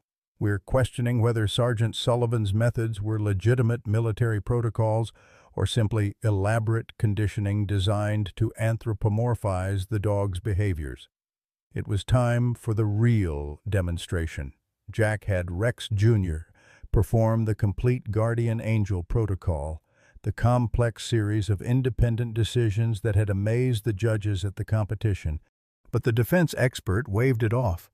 Clever conditioning. Nothing more. The dog is responding to subtle cues from the handler. Then explain this, Jack said. He pulled out Rex's dog tags, the ones he'd worn at the competition, but this time he also produced a sealed envelope from his pocket. This envelope contains an item that belonged to my son. Rex Jr. has never seen or smelled it before. I don't even know what's in it. My wife sealed it this morning. He handed the envelope to the judge, who opened it and removed a small notebook. This appears to be a personal journal, the judge said. Place it on the table with these other items, Jack instructed. On the evidence table were various personal effects wallets, keys, phones belonging to different people in the courtroom. Rex Jr., Jack commanded. Find Rex. The German Shepherd approached the table, sniffing carefully. He circled once, twice, then without hesitation picked up the journal and brought it to Jack. Impressive, the defense attorney conceded, but still explainable by scent detection. I'm not finished, Jack interrupted. Rex Jr., show us the last entry. What happened next stunned everyone. Rex Jr. took the journal in his mouth, walked to a clear area of the courtroom, and carefully used his paw to open it. He nosed through the pages until he reached one near the end, then sat back and barked once. The judge retrieved the journal and read aloud, Final entry, April 14th. If something happens to me tomorrow, make sure Mom and Dad know about the evidence. It's hidden in Rex Jr., his collar, in the compartment I showed Williams. The truth needs to come out. The courtroom erupted. The defense attorneys were on their feet, objecting. The judge was banging her gavel, and Dr. Chen was already moving forward with her portable scanner. Your Honor, Jack said above the chaos, we just discovered last night that Rex Jr. has a surgical scar behind his left ear. We believe, Dr. Chen's scanner beeped. On the screen appeared a small, metallic object embedded beneath the scar tissue. It's a micro-data storage device, Dr. Jad Chen announced. Military grade, surgically implanted. Within an hour, a military tech team had carefully extracted the device. It contained encrypted files, Rex's complete investigation into the corruption he'd uncovered, including names, dates, financial records, and even recorded conversations. The defense attorneys tried to argue that the evidence was inadmissible, that it had been obtained improperly, but the judge cut them off. This hearing was called to determine the legitimacy of Sergeant Sullivan's work with military animals. I'd say we've established that beyond any doubt. As for this new evidence, I'm referring it immediately to the military prosecutors. This hearing is adjourned outside the courthouse. Surrounded by cheering veterans and reporters, Jack felt Rex Jr. lean against his leg, looking down. He saw something in the dog's eyes, not just intelligence, but satisfaction. Mission accomplished. All this time, Margaret said, her voice shaking. He was carrying Rex's final gift, the truth. He knew, Jack said softly. That's why he found me on that cliff. Rex didn't just send him to save us. He sent him to finish the mission. That evening, as the story broke across national news, the Sullivans gathered with their extended family, Jenny, Carlos, Dr. Chen, and Rex's Marine brothers. They watched as reporters explained how a hero's dog had carried evidence of corruption for 4 years, waiting for the right moment to deliver justice. Your son was a patriot to the end, Colonel Mitchell said, who had stayed for the celebration, And that dog. I've never seen anything like it. Rex created something extraordinary. Rex Jr., perhaps understanding he could finally rest, curled up at Jack's feet and fell into the deepest sleep anyone had seen from him. His mission, both missions, were finally complete. He can just be a dog now, Carlos observed, reaching down to pet him. No, Jack said gently. He'll always be more than that. He's the keeper of Rex's legacy, and today he helped our son save one more life, his own reputation. As night fell, Jack stepped onto the porch, looking up at the stars. The guardian star was there, bright as ever. We did it, son, he whispered. Justice served, truth revealed, all according to your plan. From inside, he heard Rex Jr. stir and pad to the door.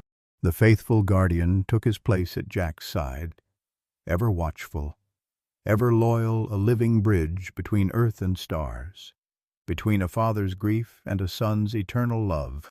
The revelations at the courthouse changed everything. Within weeks, 12 defense contractors were indicted, and the corruption scandal reached the highest levels of military procurement. Rex Sullivan was posthumously awarded the Navy Cross for Valor, and his evidence led to reforms that would save countless lives and billions in taxpayer dollars. But for the Sullivan family, the greatest change came in the quiet moments after the media storm subsided. It was a Sunday morning in early spring when Jack noticed Rex Jr. moving more slowly than usual. The German Shepherd, now approaching his 6th birthday, had developed a slight limp in his rear leg. Just arthritis, Dr. Sao Chen diagnosed after a thorough examination. He's been carrying a heavy burden, literally and figuratively. It's catching up with him. The words hit Jack harder than expected. Rex Jr. had seemed invincible, immortal even, like some divine messenger that would always be there. The reality that he was mortal, aging, felt like preparing to lose Rex all over again. We need to start thinking about his retirement, Dr. Chen continued gently. He's done more in 6 years than most working dogs do in a lifetime. That evening, Jack found Margaret in the garden, planting the roses she'd neglected for years. He's slowing down, Jack said simply. I know. I've been watching him. She set down her trowel and looked at her husband. We need to make a decision about the Foundation's future, too. Jenny's ready to take over full operations. Maybe it's time we stepped back. Jack nodded slowly. They had built something bigger than themselves, something that would continue long after they were gone. But letting go felt like losing another piece of Rex. The next month brought an unexpected visitor, Sarah Williams. Sergeant Williams' sister, who now worked at the Pentagon, arrived with a proposal. We want to create the Rex Sullivan K-9 Center, she explained. A state-of-the-art facility dedicated to advancing the human-animal bond in military service. We've secured funding and land in Virginia. We want you and Rex Jr. to help establish it.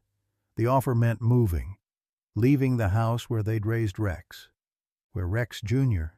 had found them. But it also meant honoring their son's legacy on a scale they'd never imagined. Rex Jr. would be the founding training dog, Sarah continued.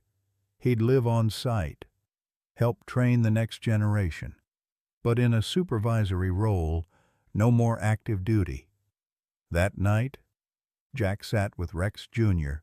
on the back porch, watching the stars emerge. What do you think? Boy, ready for one more mission, Rex Jr. lifted his head and looked at Jack with those knowing eyes, then deliberately walked to the old oak tree where they'd found Rex's second message. He sat beneath it and barked once, as if giving his approval. The move to Virginia happened gradually. They sold the house to Jenny and Carlos, keeping it in the family. In a way, the new center was magnificent, 100 acres with training facilities, housing for handlers, and a memorial garden at its heart. On dedication day, hundreds gathered for the ceremony. Military brass, politicians, and veterans filled the grounds. But the moment that brought everyone to tears was when Carlos, now 12, led Rex Jr. to the podium. The boy had prepared a speech but abandoned it, speaking from his heart instead. "Rex Jr. saved my dad's best friend," Carlos said, his voice clear and strong. "Then he saved Mr. Jack. Then he saved my mom and me when my dad died. He saves people. That's what he does. And now this place will help more dogs learn to save people too." Rex Jr., wearing his medals and a special ceremony vest, sat tall beside Carlos. When the boy finished speaking, the German Shepherd did something unprecedented. He gently took the microphone in his mouth and carried it to Jack, as if passing the torch. The crowd erupted in applause and tears. The first year at the center exceeded all expectations. Rex Jr. adapted to his new role perfectly, demonstrating techniques to younger dogs, comforting trainees who struggled, and maintaining his unwavering bond with Jack and Margaret. But it was on the second anniversary of the center's opening that the final piece of Rex's plan revealed itself. Jack was in his office when Rex Jr. began acting strangely, pawing insistently at a filing cabinet they'd moved from their old home. "What is it?" Boy, Rex Jr. was focused on the bottom drawer, one they rarely used. Jack opened it to find old papers, including Rex's original enlistment documents. Rex Jr. nosed through them until he found a manila envelope marked "Graduation Day." Inside was a letter Jack had never seen before, dated the day Rex graduated from Marine boot camp. "Dad, if you're reading this, it means Rex Jr. found it when the time was right. I know that sounds crazy, but I've learned to trust in things bigger than myself. Today I became a Marine, following in your footsteps of service. But I want you to know that everything I am, everything I'll ever be, started with you teaching me that true strength isn't about fighting. It's about protecting those who can't protect themselves. If anything ever happens to me, know that I lived by those values, and if Rex Jr. is with you, it means my contingency plan worked. Take care of him. But more importantly, let him take care of you. Semper Fi. Rex P.S. Check behind my boot camp photo. There's something you should see." Jack found the photo on his desk, Rex in his dress blues, proud and young. Behind it was a small key taped to the backing. The key fit a safety deposit box at their old bank in New Jersey. Inside was a video labeled "For the Grand Opening." They played it at the next staff meeting. Rex appeared on screen, sitting in his barracks with a young Rex Jr. at his feet. "If you're watching this, it means the K9 Center is operational. Dad, Mom, I knew you'd make this happen. You always said I was a dreamer, but I learned from the best. This center was my real dream, not just to serve, but to create something lasting, to make sure other families have guardians like Rex Jr., to honor the bond between humans and dogs that saves lives every day. Rex Jr. knows things I taught him that no one else knows. Trust him. He'll show you when the time is right. Most importantly, remember that love doesn't end. It evolves, transforms, finds new ways to serve. This center is my love. Continuing to serve. Take care of each other. And Dad, I kept my promise. I'll always watch over you. even if sometimes I have 4 paws instead of 2. The video ended with Rex giving Rex Jr. a command in a language Jack didn't recognize. To everyone's amazement, Rex Jr. responded by walking to the window and howling a specific pattern of long and short notes. Within minutes, every dog at the center joined in, creating a haunting chorus that echoed across the Virginia hills. It lasted exactly 60 seconds, one for each year of Rex's planned life. When the howling stopped, Rex Jr. walked to Jack and Margaret, sitting between them as he always did, connecting them with his presence. "He planned all of this," Margaret whispered. "Every single detail." "Not planned," Jack corrected, understanding filling him like sunlight. "Hoped. He hoped we'd be strong enough to follow the path he laid out, and we were, because he sent us a guide." Rex Jr. looked up at them both, and in his eyes, Jack saw not just intelligence but completion. All the missions were truly finished now. That night, as Jack walked Rex Jr. through the memorial garden one last time before bed, he stopped at the central statue, a bronze depicting a Marine and his K-9 partner, their poses mirroring a photo of Rex and Rex Jr. from Afghanistan. "You did good, soldier," Jack said softly. "You did real good." Rex Jr. sat beside him, alert even in the growing darkness, still standing watch over the family he'd been sent to save. Above them, the stars emerged one by one, and Jack found their star, the Guardian star, shining brighter than ever. The circle was complete. From death had come life. From loss had come purpose. From one man's love for his family had come a legacy that would save countless others. And at the center of it all sat a German shepherd named Rex Jr., the 4-legged angel who had turned grief into grace, despair into hope, and a father's broken heart into a mission that would echo through generations. The Guardian's work was done, but his watch would never end. To those who have served, sacrificed, and carried the weight of loss through the decades, this story speaks to the resilience that defines our generation.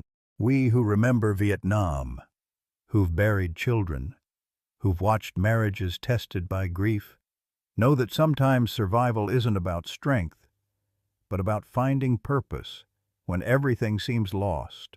Jack's journey reminds us that even at 68, when we think our useful days are behind us, life can hand us unexpected missions. Whether you've worn a uniform or supported those who have, you understand that love doesn't end with death. It transforms, finding new ways to serve, like Rex Jr., who carried his handler's final mission across hundreds of miles. We too can be bridges between what was lost and what can be found. For every parent who stood at a graveside, every spouse who's faced an empty house, every veteran who's wondered if their sacrifice mattered, this story whispers a truth we've always known. Honor, duty, and love transcend death. They live on in the legacy we build, the lives we touch, and sometimes in the guardian angels that find us exactly when we need saving most. Your service, your grief, your love, they all matter, even now, especially now